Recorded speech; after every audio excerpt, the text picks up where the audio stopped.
Las nuevas generaciones de canarios ya no abandonan las islas por motivos de necesidad económica.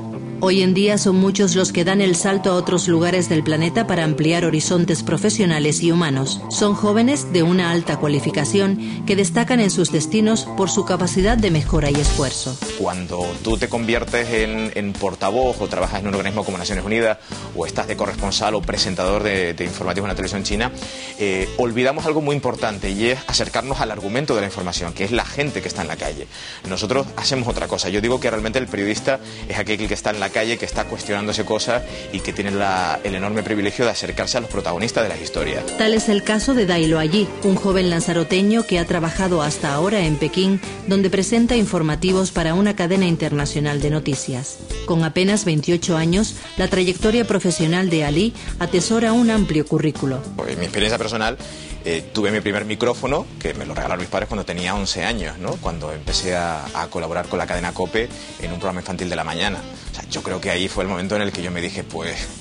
Recuerdo aparte perfectamente ese momento, porque fue el momento en el que me dije, yo creo que quiero hacer de esto, de contar historias y de relatar sucesos para que el mundo lo conozca, pues mi forma de vida, ¿no? Desde su adolescencia se inclinó por todo lo que tenía que ver con el mundo de la comunicación y comenzó a colaborar en programas locales de radio. Yo considero que el periodismo es una actividad muy multidisciplinar, es decir, que cuando por la mañana estás en la radio o en el canal de televisión y te toca hablar sobre pues, pedagogía, psicología o cualquier ciencia, yo creo que el periodista debe tener una base mínima de eso, ¿no? Tras realizar estudios relacionados con la comunicación, el marketing, periodismo y turismo, tanto en Canarias como en Gran Bretaña, Dailo se zambulló definitivamente en el terreno del periodismo profesional en Lanzarote. Yo cuando vivía aquí en Lanzarote yo veía necesario entender la industria turística para poder entender todo, el periodismo, la economía, la sociedad, la antropología, cómo se mueve la sociedad canaria.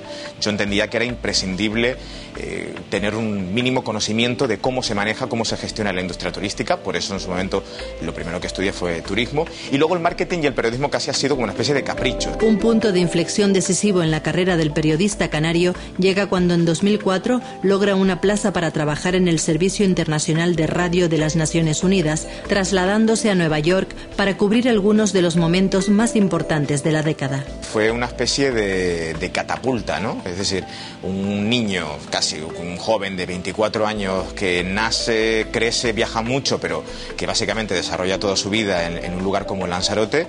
De repente se ve un 20 de diciembre en mitad de la Gran Manzana ante el edificio de Naciones Unidas diciendo este va a ser mi próximo destino, y sobre todo te entra muchísimo miedo, ¿no? En primera línea de la actualidad internacional más candente, Dailo se curte en la profesión periodística, entrevistando a líderes mundiales y dando cobertura a alguno de los acontecimientos que fueron noticias planetarias por aquellos años.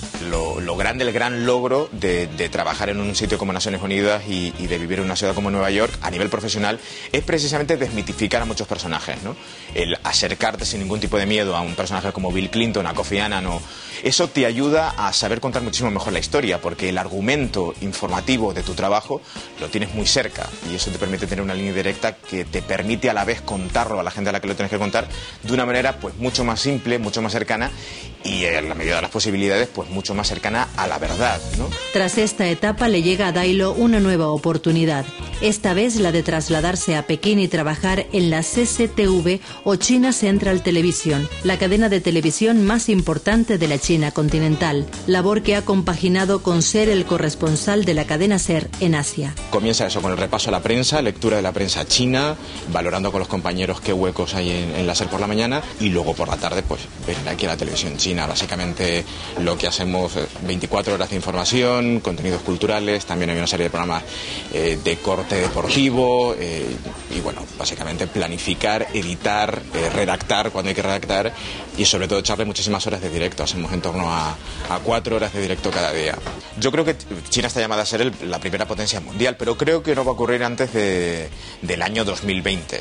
Fallos en derechos humanos, en legislación laboral, yo creo que no se pueden permitir y no son tolerables en un país que está llamado a ser una primera potencia mundial. Por eso creo que va a quedar mucho tiempo hasta que China finalmente se convierta en una gran potencia. Periodista preocupado por la ética y la condición de su trabajo, apasionado de la comunicación y las redes de relaciones sociales, Dailo posee una conciencia colectiva que le lleva a colaborar incansablemente en organizaciones y acciones solidarias. este tema del pleito insular, que para gente que vivimos, por ejemplo, en Lanzarote, nos resulta totalmente ajeno. Yo creo que están andando en una senda realmente peligrosa y que nos lleva, yo creo que a lo peor de la profesión periodística. Creo que los medios de comunicación están sirviendo en estos momentos de una especie de plataforma para alimentar una estrategia política que yo creo que en el fondo lo que hace es exacerbar posturas en Canarias en un momento en el que debemos apostar por la unidad. A pesar de la distancia geográfica, sigue de cerca la actualidad de las islas y aunque reconoce la morriña habitual en el canario, su espíritu inquieto le hace disfrutar al máximo de esa aventura vital y profesional iniciada hace ya muchos años y que le depara sin duda un futuro lleno de interesantes retos.